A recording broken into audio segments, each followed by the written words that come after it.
Bonjour à tous, on se retrouve pour une nouvelle vidéo Road to 2007. Alors cette partie a eu lieu il y a une dizaine de jours. J'étais un petit peu fatigué, j'avais pas trop le temps pendant le tournoi de faire les parties juste après. Alors, en partant à la ronde, on discute avec le capitaine Sébastien Mazet et ils ont fait le choix de sortir leur deuxième échiquier qui est à peu près au même elo que Païchadze, Kanchara, qui est un joueur bien plus agressif.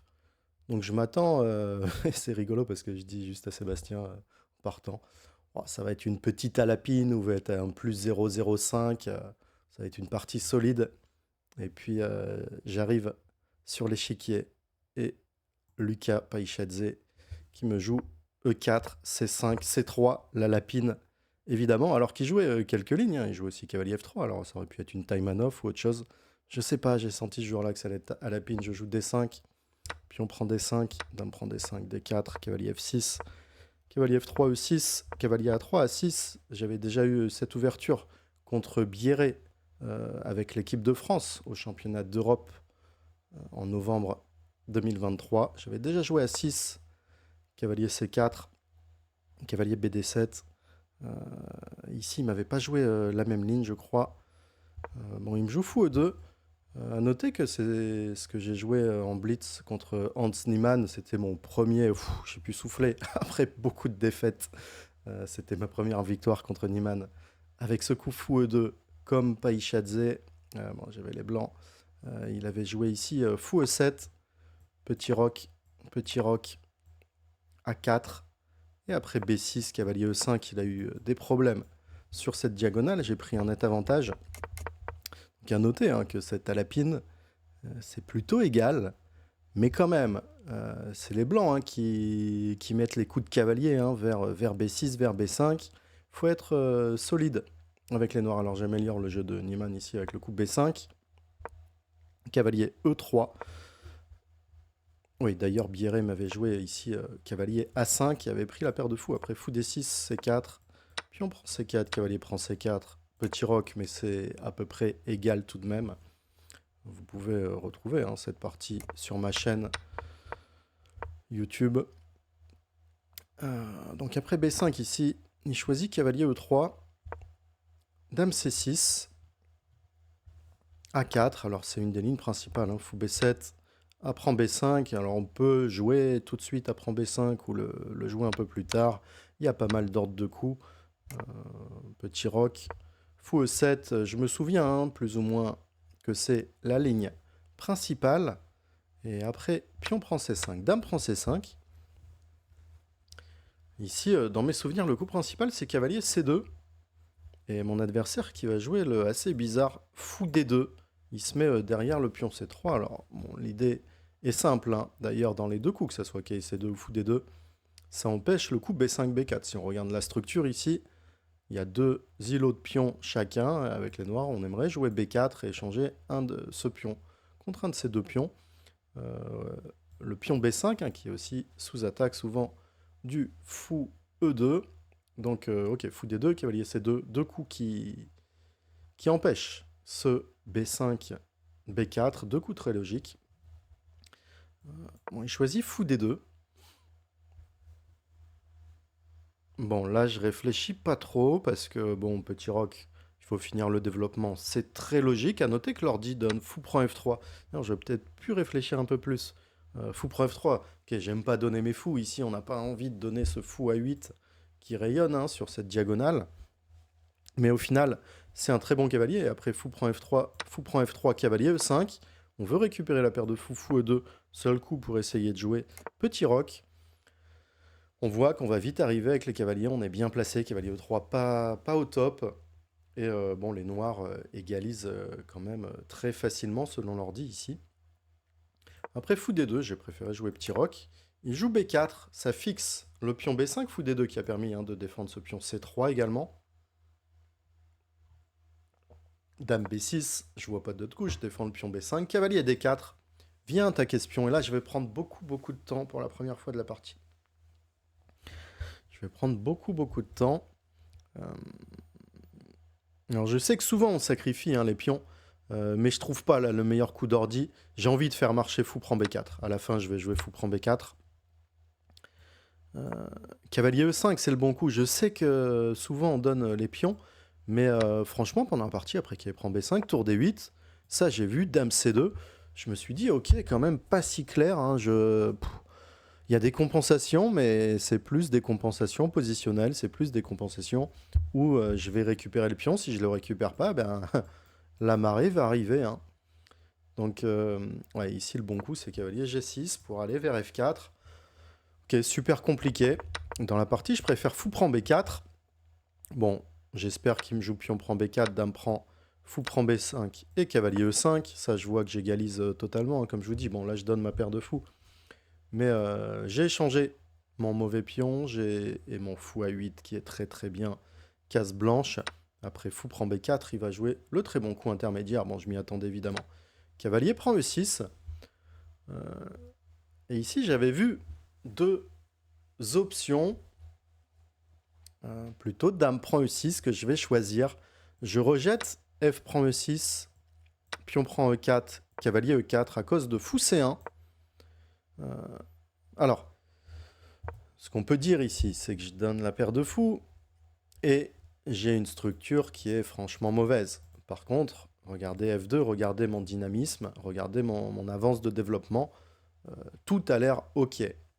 Malheureusement, je me rends compte qu'après fou C1, alors je vois cavalier C3 évidemment, dame D2, si dame prend D7, cavalier prend E2 et ça va, cavalier prend E2, dame prend E2, cavalier F6, fou B2, je me suis dit qu'ici j'allais souffrir un peu, et j'ai raison.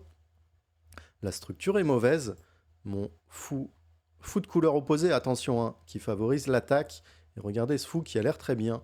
Quand les blancs vont jouer le coup F2, F3, il va être bloqué, alors que ce fou de case noire sera jamais bloqué par la chaîne de pions. La position est difficile à jouer.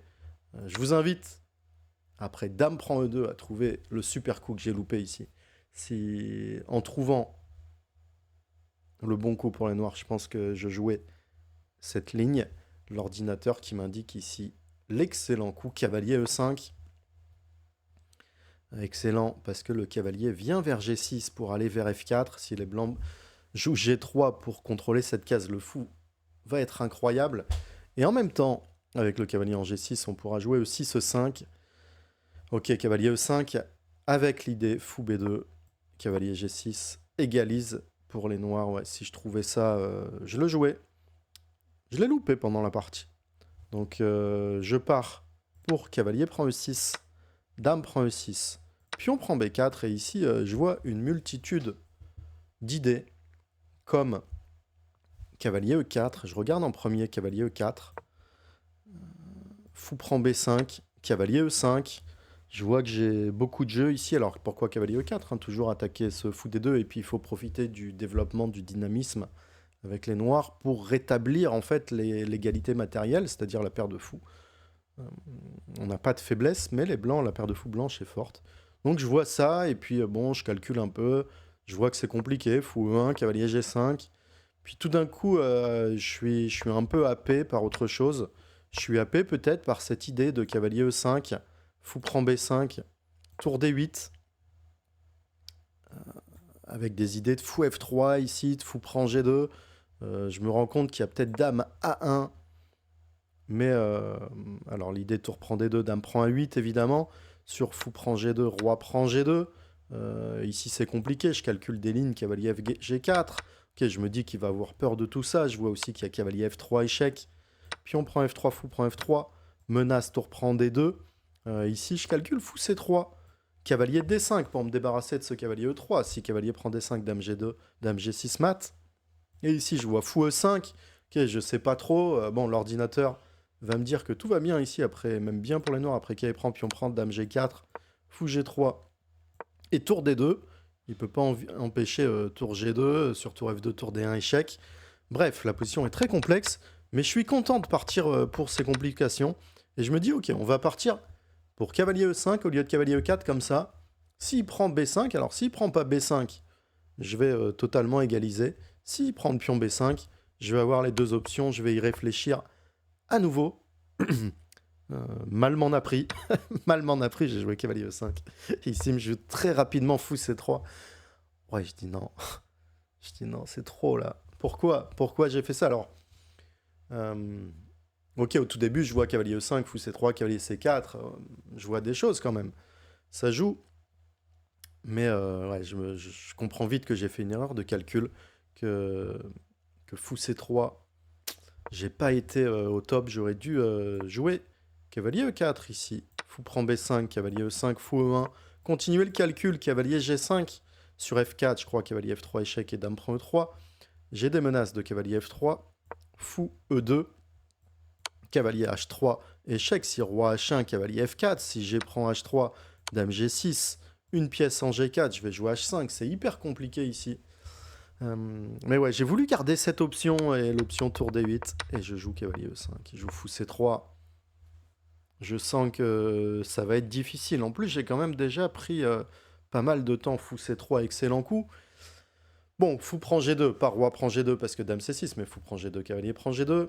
J'ai rien, j'ai pas de tactique ici. Je vois vite que le seul coup, c'est cavalier C4. Si cavalier E4, fou 1, avec de très bonnes pièces. Hein. F6, j'ai jamais de tour D8 ici. Ça va être très dur ici pour les noirs.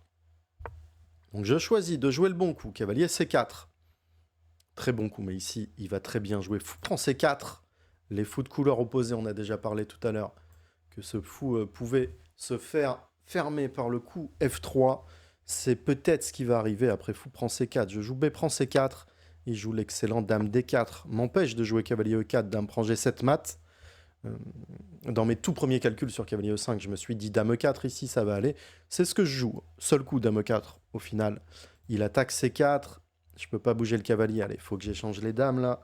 Sa pression est trop forte. Et le cavalier E3, qui était souvent mauvais, devient extrêmement fort. Hein. Défend G2, tape C4. Ici, après dame E4, il va jouer un coup auquel je ne m'attendais pas. Je pensais qu'il allait jouer tour D1 ici. D'ailleurs, c'est le bon coup. Idée dame prend D4, tour prend D4, il va prendre de la tour en C4. Je vais avoir une finale difficile. Et je voulais jouer tour E8, c'est peut-être pour ça qu'il n'a pas joué. Et après dame prend C4, quelque chose comme dame G6. Mais au final, ma pression, elle va pas ici. Il a notamment fou prend F6, mais il a aussi dame B5. J'ai pas de tour prend E3, il a tour D8 échec. Et bientôt mat du couloir. Ouais, la position est super dure. Allez, je serais parti pour un échange de dames et essayer de tenir cette finale avec les fous de couleur opposés. Forcément, on tente les finales, mais il joue tour à 1. Un coup extrêmement intéressant.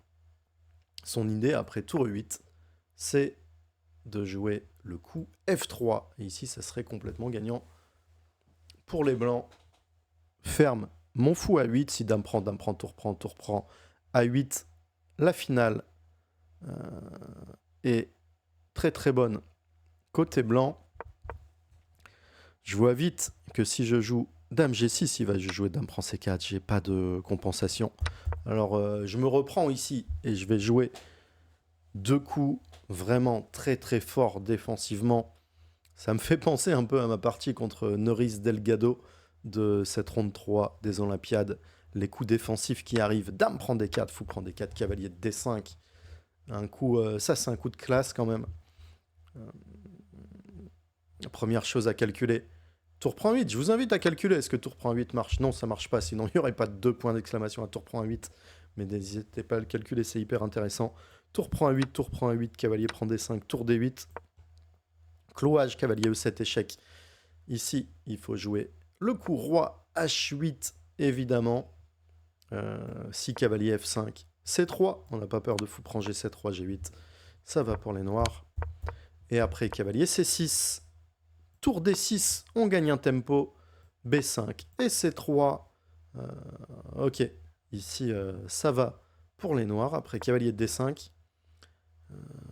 Il va commettre l'erreur. Cavalier prend C4, un coup catastrophique. Le meilleur coup pour les blancs, c'était fou C5.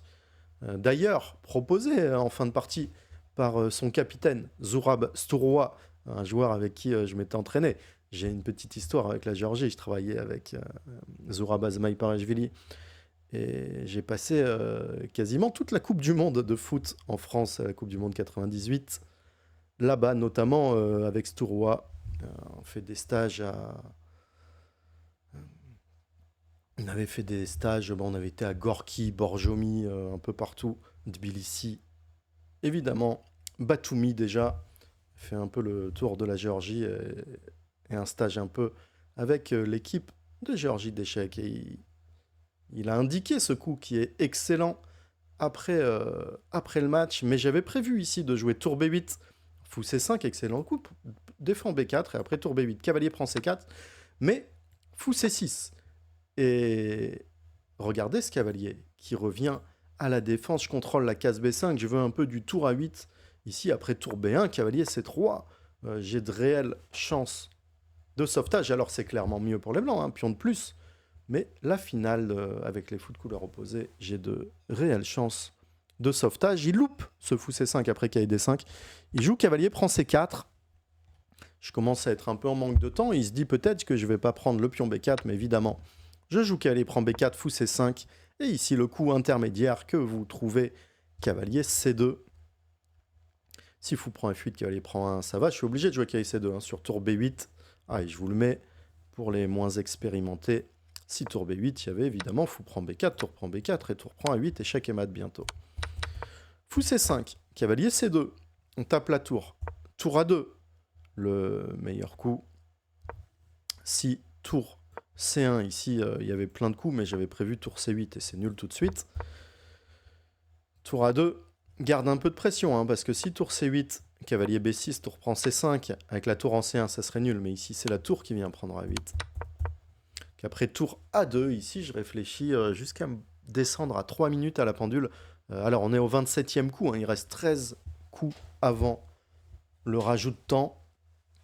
Désolé, j'ai pas intégré le nombre de coups encore pour ces vidéos YouTube, mais ça ne saurait tarder. Ouais, donc il reste 13 coups. Il me reste plus que 3 minutes à la pendule. Et je sais pas ce qui se passe. Pourquoi je joue pas tour B8 alors tour prend C2, tour B1 mat. Hein, il a double attaque. Ici, on veut mater, gagner un temps grâce à cette idée de mat du couloir. Et ok, je vois ce tour B8. S'il se fait un coup comme F3 ou H4, n'importe.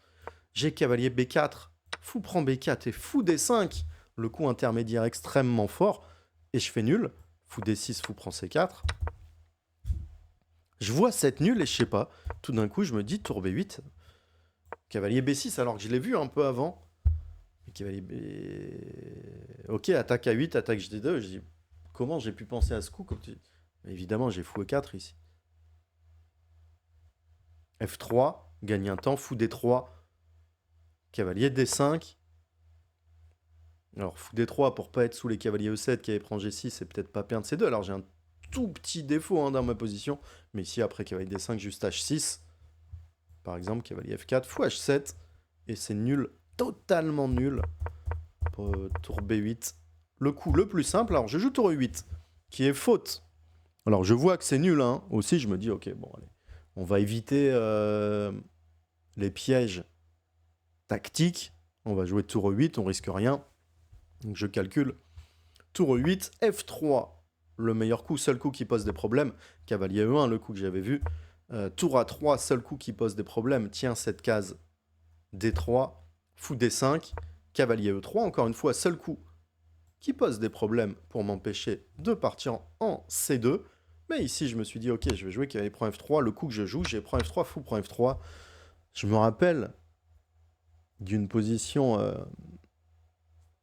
dans le livre de Dvoritsky, un de ses premiers livres, hein, c'était, je sais plus comment il s'appelle ce livre. Bon, il est un peu désuet maintenant, mais à l'époque c'était vraiment la Bible des maîtres et grands maîtres ou apprentis grands maîtres. Il y avait une finale comme ça avec ces fous de couleur opposée. Il faudrait que je la retrouve d'ailleurs. C'était quoi? Chess Training Calculation, je sais plus exactement comment il s'appelait. Bref. Et une position bien pire que celle-là, il tenait facilement. Ici, je vois que je vais faire nul assez facilement aussi. Je mets un pion en F6, un fou en G4. Ok, tout va bien. Il me reste 9 coups à jouer pour atteindre le 40e coup et récupérer 30 minutes. Il me joue cavalier F5. Il me met un peu de pression. Ok, tape F3. Je joue fou G4, le bon coup. Évidemment, je suis prêt à rentrer dans cette finale sans aucun problème. Parce qu'en plus, je vais même peut-être garder mes pions.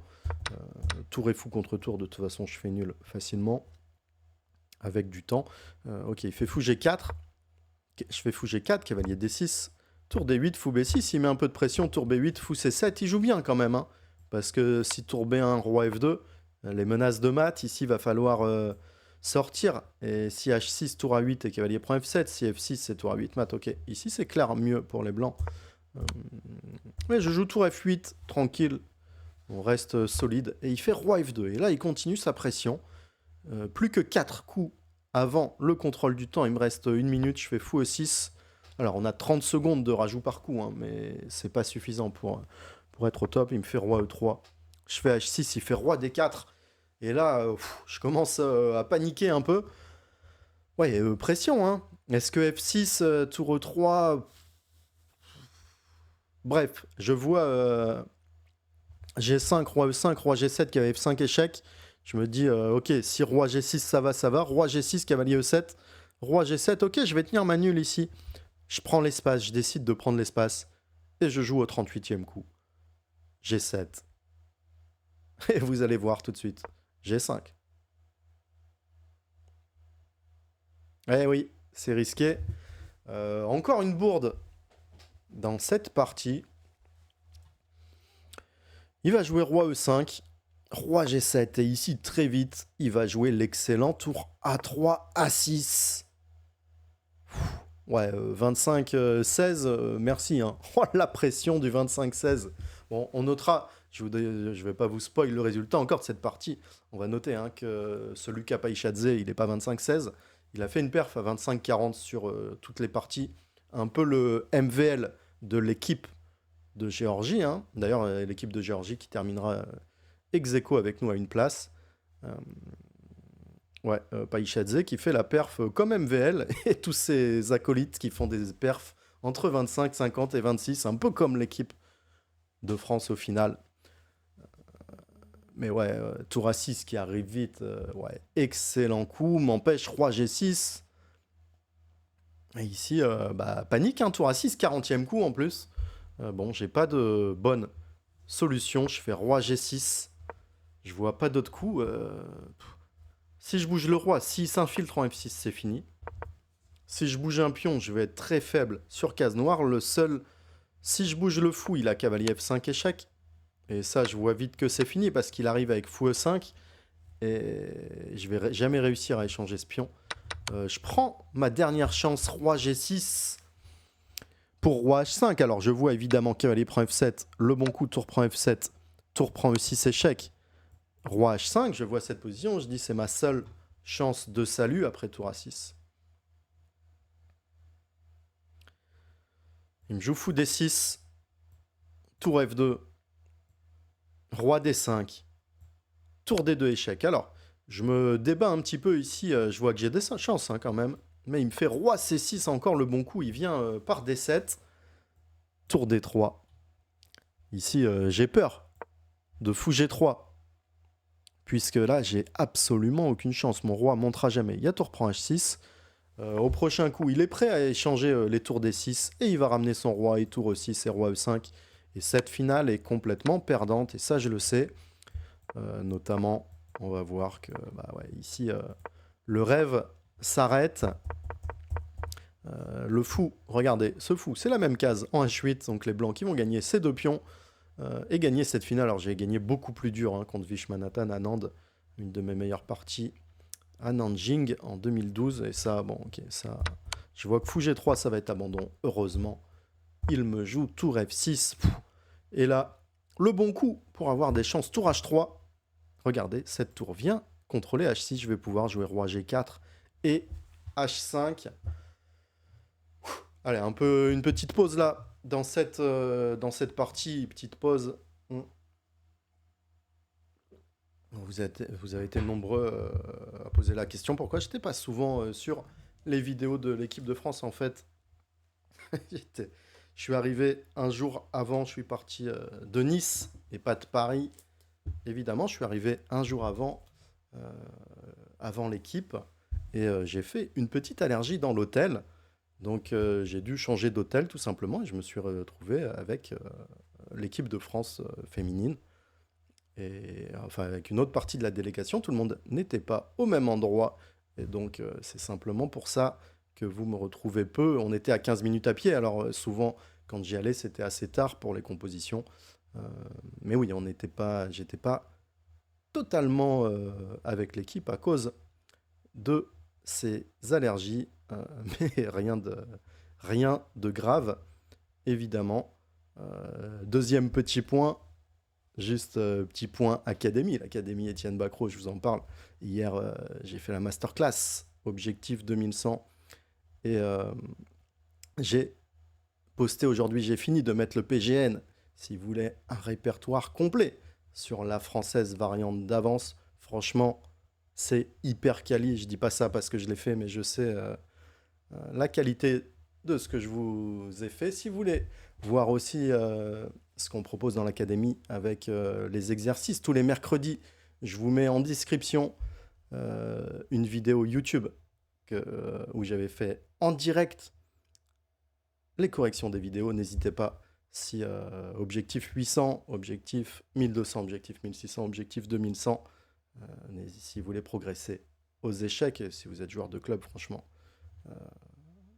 voilà, je vous invite à me rejoindre pour l'académie.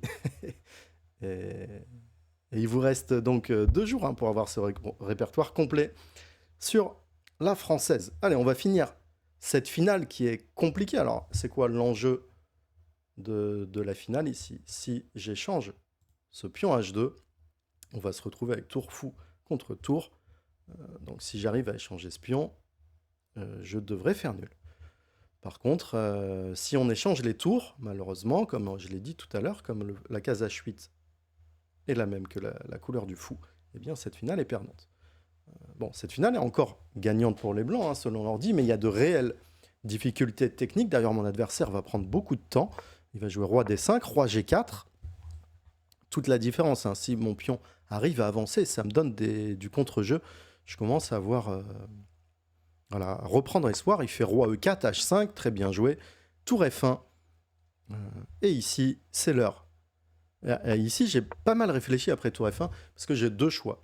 Soit jouer H4 pour mettre le roi en H5, soit décaler la tour. Je fais le bon choix ici, je joue H4, meilleure défense.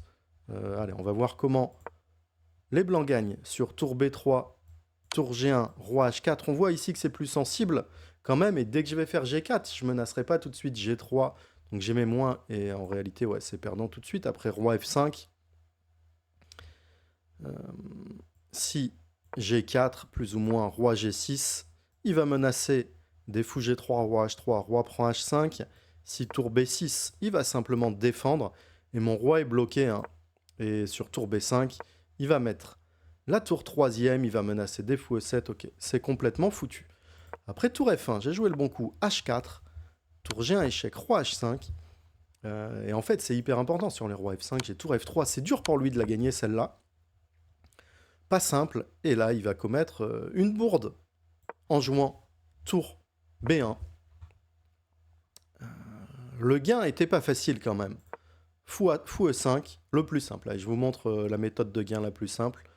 Fou E5, il va falloir que je me décale. Le problème, c'est que G4 ne marche jamais, parce que roi F5, G3, cette position, elle est complètement gagnante pour les blancs, notamment, alors pas à cause de fou prend G3, roi H6, ici, c'est nul, mais la tour qui vient de l'autre côté, après G2, tour A8, tour F3, fou F4, menace mat, et tour.F4, roi.F4, G1 dame. Ok, ça c'est perdant. Déjà un coup à calculer, hein, c'est G4, roi F5, mais ok, c'est perdant. Après à tour A3, fou D4. Si je reste avec tour H3, il provoque fou E3, tour prend H2, il y a tour prend G5. Et si G4, fou F4, G3, HG, HG, roi F5, et ici, c'est totalement perdant, malheureusement. Donc tour H3 ne marche pas, mais si je fais pas tour H3, il va menacer fou E3. Par exemple, un coup comme G4, anticipe fou E3, et bien tour B1. Et en fait, dès que je vais jouer le coup G3, eh bien, il peut bloquer par H3. Et sur G2, fou E3. Pour ça que le fou en D4 est très important. Il coupe cette connexion importante. Et les blancs vont tranquillement récupérer G2 et gagner la partie. Heureusement, il tombe, il a du mal. Et il joue tour B1, tour C3. Il a du mal à tout calculer. Tour G1, ici je profite pas. J'avais tour C2 qui fait nul immédiatement. Après H3 évidemment, j'ai tour C3. Et en fait le truc, regardez ce fou. On a parlé de la case E3 tout à l'heure. Eh bien, le fou n'a plus accès à cette case E3. Il doit garder la défense de H2. Et en fait, ici, je crois que c'est nul, hein, tout simplement. H3, il y a du tour C3. Si la tour repart, roi G4, je menace roi H3 et G4. Sur tour B3, je fais bouger son roi. Et tour E3, je crois que c'est nul. Après, tour prend roi H3. Et en fait, ici, il lui manque un petit peu de temps. Regardez, par exemple, roi F3, G4, G3, fou prend HG, HG, en fait, il a le roi du mauvais côté, et c'est nul. Donc tour C2 me permettait de faire nul tout de suite, donc bon, je mets 2 points d'interrogation. Après, la conversion est extrêmement compliquée quand même. On revient dans la même position. Fait fou E5, tour A3, tour G2, tour B3, fou D6, tour B5, fou E5, tour B3. Alors on répète quelques fois les coups. Ici, est-ce qu'il va réussir à pousser ou pas sur roi F5? L'important, c'est que j'ai du tour F3. Mais ici, il va commencer à extrêmement bien jouer. Fou F6, il me tape le pion G5. Si tour B5, je crois que fou D4, tour B3, fou E3 est fort. Encore une fois, G4, tour A2 et G3, H3. Mes connexions sont coupées, c'est la cata. Sur fou D4, je fais tour B4. Et là, il joue l'excellent H3. Sur tour B3, il y a fou E3. Et sur tour A4, il joue le coup tour G4. Sur tour A3, fou E3. Toujours, les finales sont perdantes. Cette finale est complètement perdante. Malheureusement, cette finale de pion est perdante. Qu'est-ce qu'on peut dire de plus après tour G4? Ouais, j'ai une mauvaise nouvelle à vous annoncer. Eh bien, cette partie contre Luca Paishadze 2516, eh bien, je l'ai perdu, j'ai abandonné dans cette position. Ok, super partie de l'adversaire, quelques erreurs de ma part. Peut-être que contre un joueur à 2007, j'aurais été peut-être un peu plus précis à certains points. Il m'a mis une grosse pression. Bravo à lui, ça fait un gros coup de canif dans ce Road to 2007. Et encore plus malheureusement pour l'équipe de France, puisque on avait quasiment match gagné après la victoire de MVL au premier. Bon, moi qui ne devais pas la perdre, si je fais pas cette erreur au 39e avec G5. Et Marc-Andrea qui fait un peu une erreur comme mon G5, mais du côté attaquant contre Jobava, le meilleur joueur géorgien depuis bien longtemps, et qui loupe un gain en finale de tour. Et ce 2-2 qui a fait très mal à l'équipe de France, malheureusement. Ok, 2-2, c'est 2-2. Et en plus de ne pas gagner ce match, eh bien, le soir, on a quand même une mauvaise nouvelle, puisque l'équipe des États-Unis nous attend pour le lendemain, une des favorites de la compétition. Allez, mettez-moi un petit commentaire pour me faire plaisir, un petit si vous arrivez là au bout, parce que ouais, les canifs sont dans le Road to 2007 sont très mauvais. Si vous pouvez commenter 2007, est-ce qu'on continue ou pas? Juste 2007 en commentaire, ça me fera plaisir. Et je vous retrouve très bientôt pour les dernières parties de ces Olympiades. Notez que le week-end prochain, je joue en Bundesliga, donc on reprend les parties. On va voir si on repart de l'avant en fin d'Olympiade. Mais il y aura 2 parties semaine prochaine. Celle-là, j'espère vous les tourner dès la fin, le jour même. Et ensuite, retour de la Ligue autrichienne. Alors, vous l'avez beaucoup suivi, souvent des parties contre des joueurs un peu plus faibles. Et je vais rester en bas de tableau d'ailleurs dans mon équipe. Euh, donc, 7 nouvelles parties devant moi. Allez, on se reconcentre. On espère repartir de l'avant. Je vous dis à bientôt pour de nouvelles parties. Ciao tout le monde.